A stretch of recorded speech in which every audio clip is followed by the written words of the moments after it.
सेकुवा कसलाई मन नपर्ला र? घरमा यो दसैँमा सेकुवा बनाएर खाउँ भनेको थिएँ, तर आज केही कुराले मेरो सोचाइ नै बदलिएको छ। सेकुवा चाहे तपाईँ पोर्कको खानुहोस्, गोठको खानुहोस् या चिकनको खानुहोस्, पकाउने तरिका उही हो। तल चारकोल राख्नुहोस् या ग्यास राख्नुहोस्, मासुलाई डाइरेक्टली हिटसँग एक्सपोज गरिन्छ र बन्छ बास्नादार, हेर्दै मुखमा पानी आउने जस्तो। तर के यसले हाम्रो शरीरलाई फाइदा गर्छ त?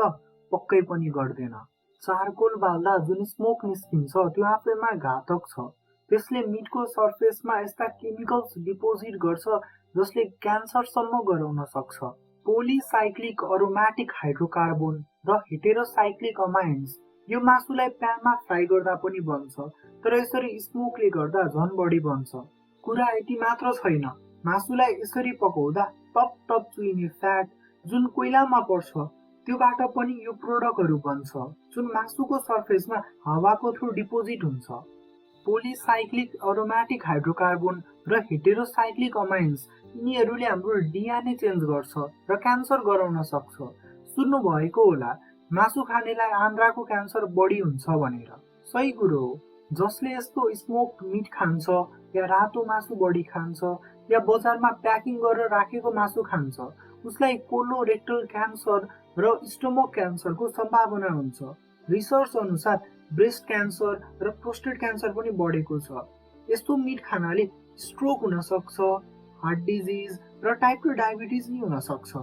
यहाँ मैले मासुको मात्र कुरा गर्न खोजेको होइन, यस्तो सबै खानेकुरा जस्तै चिज जुन स्मोक गरेर खाइन्छ यो अब कम गर्न पर्छ। अब कुरा गरौँ प्याक्ड गरिएर राखिएको ससेज, ह्याम र बेकनको। यस्तो प्रोडक्टमा मासु काँचो हुन्छ जहाँ एउटा ब्याक्टेरिया छ, क्लोस्ट्रिडियम पर्फ्रिन्जेस। यसको कन्टामिनेसन भयो भने सजिलै ग्रो गर्छ र खाने मान्छेलाई फुड पोइजनिङसम्म गराउँछ। मासुलाई प्रिजर्भ गर्न र यस्ता ब्याक्टेरियाको कन्टामिनेसन नहोस् भनेर क्युरिङ साल्ट राखिन्छ। प्लस मासुमा यसले फ्लेभर पनि लिएर आउँछ। क्युरिङ साल्ट भनेको सोडियम क्लोराइड र सोडियम नाइट्राइडको मिक्सचर हो। नाइट्रेट, नाइट्राइड त्यही कम्पाउन्ड हो जुन फर्टिलाइजरको रूपमा युज गरिन्छ। यो भनेपछि दिमागमा नाइट्राइट र नाइट्रेटको नेगेटिभ इमेज बन्छ, तर कुरा यहाँ फर्टिलाइजरको छैन, किनभने नाइट्रेट हाम्रो शरीरले पनि बनाउँछ।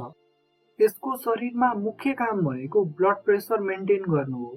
त्यस्तै यो हरियो सागपात जस्तै पालुङ्गो अनि अजवाइन, बिटरुट र गाजरमा पनि पाइन्छ, तर प्राकृतिक रूपमा फलेका फलफुल र सागपातमा यो ठिक मात्रामा हुन्छ र खाँदा स्वास्थ्यलाई फाइदा हुन्छ।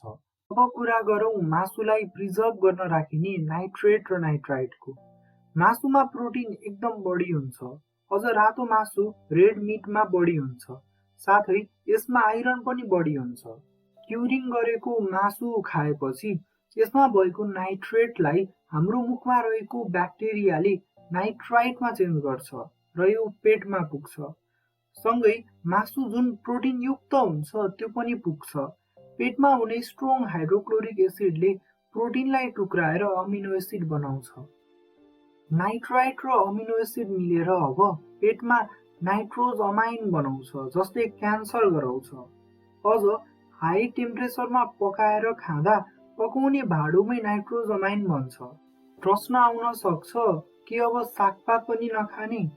ढुक्कले खानुहोस्, किनभने सागपात र फलफुलमा भिटामिन सी, पोलिफिनल र फाइबर प्रशस्त हुन्छ जसले नाइट्रोज अमाइन बढ्न दिँदैन। दसैँको लागि कस्तो मासु खाने अब आफै विचार गर्नुहोस्। मैले त विचार गरिसकेँ। घरमै बनाएको फ्रेस मासुमा टन्न झोल हाल्ने, झोल र एउटा दुईटा पिस सँगै खाने। हजुरहरू के गर्नुहुन्छ? कमेन्ट गर्नुहोला। आजको लागि चाहिँ यति नै, बाँकी कुरा गर्दै गरौँला।